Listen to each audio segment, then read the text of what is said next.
So you're looking for a business coach and you want to make sure that you are not going to get scammed. I am so glad that you are here.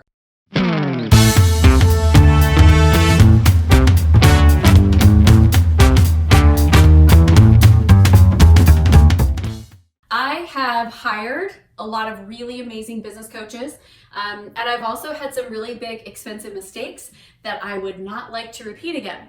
Here's the deal. I am a coach. I understand this process. When we're bringing on new clients, we are selling our services. And in the process of selling coaching, sometimes I hear some things from coaches like, I make $1 billion per year and I'll show you how to do it too. It'll be simple and easy. And a lot of coaches are selling based on their success, not based on your success. Oh, I see. So we all know that business coaches talk a lot of BLEEP. So what the BLEEP do I think about this? Get ready to find out because we're gonna do some exposing today. I love being a business coach. I literally find it so rewarding to take an entrepreneur or a business with a dream and a goal and a mission that's not quite hitting the mark, help them rearrange some things and watch it start to flow.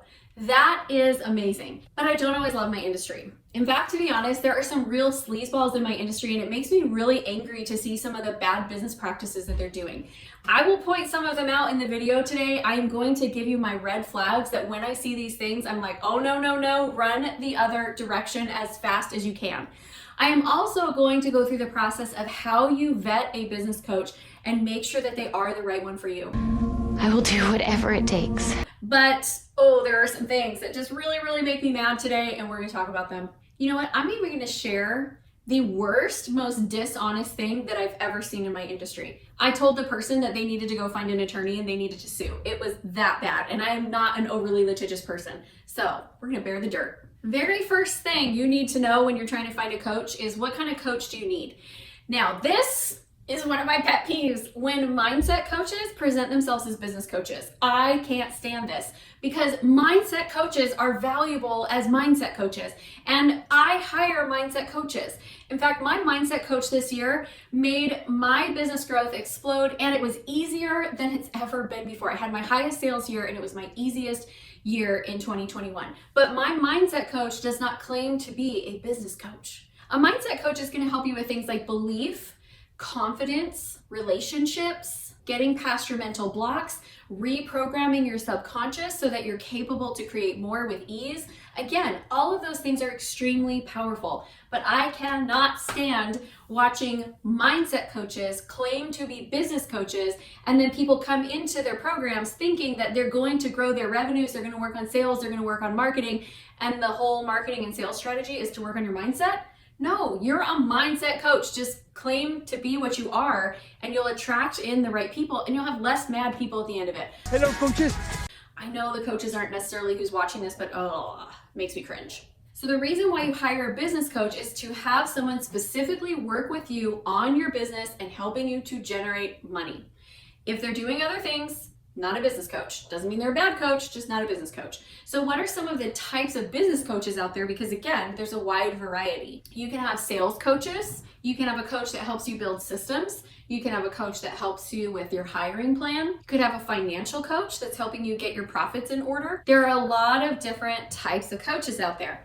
One of the biggest ways that I see people make the wrong choice is they put the personality before the hole that they need to fill. So for example, they'll be like, oh, I really like Amy. She's great. She gives it to me straight. She seems super relatable. I want to coach with Amy. Well, do you even know what I do? And is what I do what you actually need in your business? Because if it's not, you should not be coaching with me. So when you're looking at this, are you trying to hire a specialist or are you trying to hire someone who's more of a holistic coach? So I would say that I am more of a holistic coach. And here's what I mean by that. I work with clients on their marketing, their sales, and their scalability. There's a lot that falls under that. But if you specifically know, I want to build a TikTok following and I want to sell on TikTok, I would recommend that you go find a specialist that specializes in TikTok. So again, do I need a specialist or do I need a more holistic approach? Next, we're gonna go into the vetting process. This is so important because you wanna protect yourself and make sure that you're really getting someone that's going to be good. First, we're gonna go over the things to look for and just how to do the general vetting, and then I will give you a list of red flags, and there's kind of a lot of them because there's kind of a lot of crap that goes on. First of all, I wouldn't hire a coach the very first time you meet them. I've done that before, and every time I've done it, it ended up being a disappointing experience because what happened was they were very dynamic on stage and in their presentation, and I liked them. And so I was like, I want to work with that person, and I made a really fast decision. But had I followed them longer, I would have realized that they weren't exactly the right fit for me. So give it a little bit of time. Now, 6 months is way too long because you've missed 6 months of opportunity for coaching. I'm talking a couple of weeks of really doing your due diligence. The second thing that I want you to do is I want you to ask for testimonials. I want you to ask for referrals. I also really love case studies where I can actually see where the business was before, where they were when you ended, what were some of the things you did. I love that. A good case study goes a long way. If you ask for referrals and your coach is like, no, we don't give out referrals, I'm jumping the gun, but that might be a red flag. So make sure that you really do your due diligence and find out if they're going to be a good fit for you. Now, once we've made sure that they're not going to be a creepo, sleazo, steal your cash and run, now there's some things that you want to ask yourself. Number one, do you like them? Your coach is going to be spending a lot of time with you. Do you enjoy being in their space? If you don't, that's probably going to get old really fast. So do you like them? Number two, do you trust them?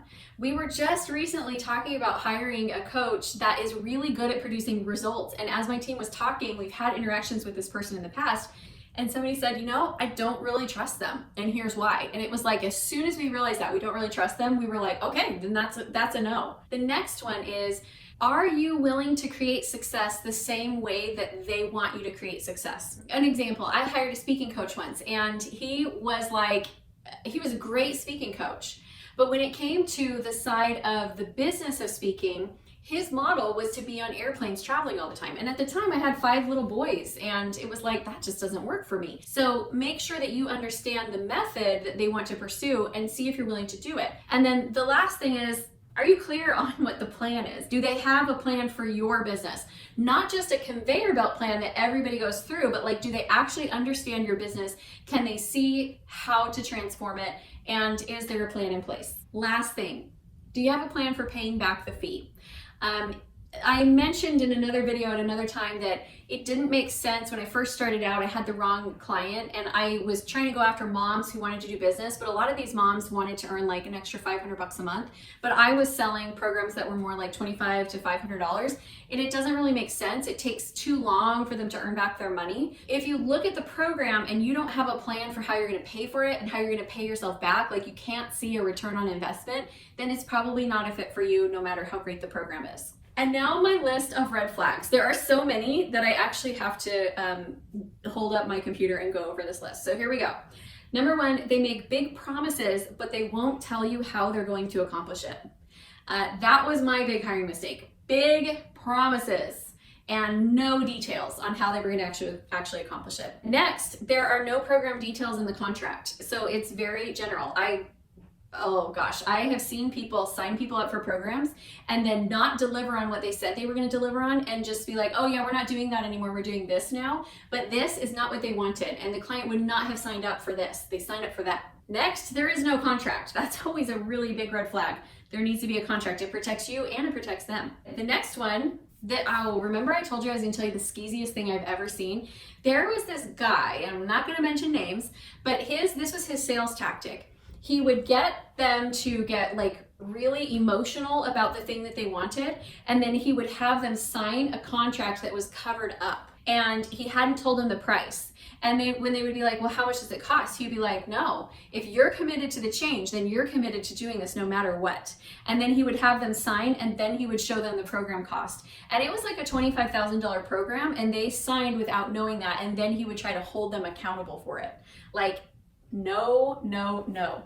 That guy got in a lot of trouble. Trouble.